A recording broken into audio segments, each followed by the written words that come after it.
നമുക്ക് നമ്മൾ കഴിഞ്ഞ വീഡിയോയിൽ പറഞ്ഞിട്ടുണ്ടായിരുന്നു ഓണാഘോഷത്തിന്റെ വീഡിയോ ആണ്. അപ്പോൾ ആരുടെയാണ് ഞാൻ ഗസ് ചെയ്യാൻ പറഞ്ഞിട്ടുണ്ടായിരുന്നു. വേറെ ആരുടെ അല്ല, എൻ്റെ അമ്മയുടെയാണ്. അമ്മ ജോലി ചെയ്യുന്ന എസ്റ്റേറ്റിൽ ഇന്ന് ഓണാഘോഷമാണ് അവർക്ക്. അത്തത്തിൻ്റെ അന്ന് തന്നെ ഒരു ഓണാഘോഷം നടത്തുവാണ് കേട്ടോ. അപ്പോൾ ഞാനും അമ്രൂസും വീട്ടിൽ അത് വിസിറ്റ് ചെയ്യാൻ പോകുന്നുണ്ട്. വിസിറ്റ് ചെയ്യാൻ പോകുന്നത് വേറെ ഒന്നും കൊണ്ടല്ല, അമ്മയുടെ ഡാൻസ് ഉണ്ട്, അതൊന്ന് കാണാൻ വേണ്ടിയിട്ടാണ്. അമ്മൂസ് ഇങ്ങോട്ട് വാ. അപ്പോൾ എല്ലാവർക്കും ഓണാഘോഷം സ്റ്റാർട്ട് ചെയ്തിട്ടുണ്ടായിരിക്കും. ഓണത്തിൻ്റെ ഒരു മൂഡിലേക്ക് നമ്മൾ എല്ലാവരും മാറിയിട്ടുണ്ടാവും അല്ലേ. അപ്പോൾ നമുക്ക് ഓണത്തിൻ്റെ പരിപാടികൾ കണ്ടാലോ? ഒരുമിച്ച് വേഗം പറയാം.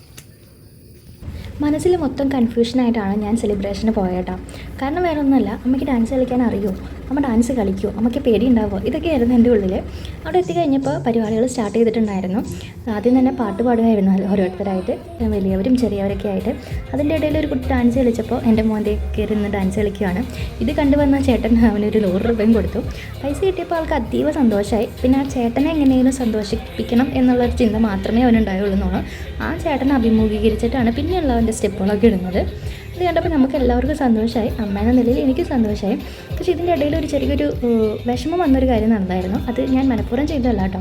ഇതിൻ്റെ ഇടയിൽ പാട്ട് പാടുന്ന ഇടയിൽ ഓരോ കുട്ടികൾ പാട്ട് പാടിക്കോട്ടെ എന്ന് പറഞ്ഞപ്പോൾ ഓരോ കുട്ടികളും കയറി നിന്ന് പാട്ട് പാടുന്നുണ്ട്. ഇതിൻ്റെ ഇടയിൽ നമ്മുടെ ആശാനും കയറി നിന്ന് പാട്ട് പാടുമായിരുന്നു. ആ സമയത്ത് ഇവനെവിടെ നിന്നാണ് പാട്ട് പാടാൻ അറിയണതെന്ന് വിചാരിച്ചിട്ട് ഞാൻ എന്ത് ചെയ്തു, ആ മൈക്ക് അങ്ങോട്ട് അവൻ്റെ കയ്യിൽ നിന്ന് വാങ്ങിച്ചു. ആൾക്ക് ആ കുഞ്ഞു മനസ്സിനെ ഭയങ്കരമായിട്ട് വേദനിപ്പിച്ചായിരുന്നു. കാരണം ഞാൻ മനഃപൂർവ്വം ചെയ്തതല്ല കേട്ടോ, അവന് പാട്ട് പാടാൻ അറിയത്തില്ലല്ലോ എന്ന് കരുതിയിട്ടാണ് ഞാൻ ആ മൈക്ക് വാങ്ങിച്ചത്. അതെന്തായാലും ആൾക്ക് വിഷമമായി. അതിനുശേഷമാണ് ഈ ഡാൻസൊക്കെ. അത് കഴിഞ്ഞപ്പോൾ ആൾ ആക്റ്റീവായിട്ടാണ്. കൂടെ 100 രൂപയും കിട്ടിയല്ലോ. ഓണമായിട്ട് നമ്മുടെ ഓണപ്പൂക്കളില്ലാണ്ട് എങ്ങനെയാണ്. ഇപ്പോൾ അമ്മയുടെ എസ്റ്റേറ്റിൽ 4 ഗ്രൂപ്പായിട്ട് തിരിച്ചിട്ട് അവർ ഓണപ്പൂക്കൾ ഇട്ടേക്കുന്നതാണ് കേട്ടത്. പിന്നീട് നമ്മുടെ കലാപരിപാടികൾ അവിടെ തുടർന്നുകൊണ്ടേ ഇരിക്കുന്നുണ്ടായിരുന്നു. അതിൻ്റെ ഹൈലൈറ്റ് എന്ന് പറയുന്നത് എൻ്റെ അമ്മയുടെ ഡാൻസ് ആയിരുന്നു. അമ്മയുടെ ടീം ഡാൻസ് കളിക്കാനായിട്ട് വന്നിട്ടുണ്ട്. ഇപ്പോൾ ഇത് ട്രെൻഡായിട്ടുള്ള സോങ്ങൊക്കെയാണ് എടുത്തിട്ടുണ്ടായിരുന്നത് അവർ. പക്ഷേ ഇതിൽ അതിശയിപ്പിച്ചൊരു കാര്യം എന്ന് വെച്ചിട്ടുണ്ടെങ്കിൽ എൻ്റെ അമ്മ ഇത്ര നന്നായി ഡാൻസ് കളിക്കുന്നത് എനിക്കറിയില്ലായിരുന്നു. എനിക്കെന്നല്ല, എൻ്റെ ചേട്ടനും അറിയത്തില്ലായിരുന്നു എന്നാണ് എനിക്ക് തോന്നുന്നത്. എൻ്റെ അമ്മയ്ക്ക് 50 വയസ്സ് കഴിഞ്ഞു. 50 വയസ്സ് കഴിഞ്ഞതിന് ശേഷമാണ് എനിക്ക് ഇത്തരത്തിലുള്ള അമ്മയുടെ കുഞ്ഞു കുഞ്ഞു ആഗ്രഹങ്ങളൊക്കെ പുറത്തോട്ട് എടുക്കാൻ തുടങ്ങിയത്. അതുവരെ ഞങ്ങളെ പഠിപ്പിക്കാനും ഞങ്ങളെ കല്യാണം കഴിപ്പിക്കാനും ഞങ്ങളെ ജോലിക്കാരാക്കാനൊക്കെ ഉള്ള ഒരു തിക്കും തിരക്കിലായിരുന്നു. അതിൻ്റെ ഇടയിൽ സ്വന്തം ആഗ്രഹങ്ങൾക്കും ഇഷ്ടങ്ങൾക്കൊന്നും സമയം കണ്ടുപിടിച്ചിട്ടായിട്ട് എൻ്റെ ഓർമ്മയിലില്ല. എനിക്ക് തോന്നുന്നു ഒരു പക്ഷേ എൻ്റെ അമ്മ നല്ലൊരു ഡ്രസ്സൊക്കെ ഇട്ടിട്ടുള്ളത് എൻ്റെ കല്യാണത്തിന് ശേഷമാണ്. അതുവരെ ഒരു തിക്കും തിരക്കുണ്ടാവുമല്ലോ ജീവിതത്തിൽ, മക്കളെയൊക്കെ ഒരു നിലയിലെത്തിക്കണം എന്ന രീതിയിൽ. അപ്പോൾ എവിടെയോ എന്തോ എനിക്കൊരു സങ്കടം തോന്നിയൊരു കാര്യം എന്ന് വെച്ചിട്ടുണ്ടെങ്കിൽ, മക്കളായ ഞങ്ങളിതൊന്നും തിരിച്ചറിഞ്ഞിട്ടുണ്ടായിരുന്നില്ല അമ്മയ്ക്ക് ഇത്തരം ആഗ്രഹങ്ങളും ആശകളൊക്കെ ഉണ്ടെന്നുള്ളത്.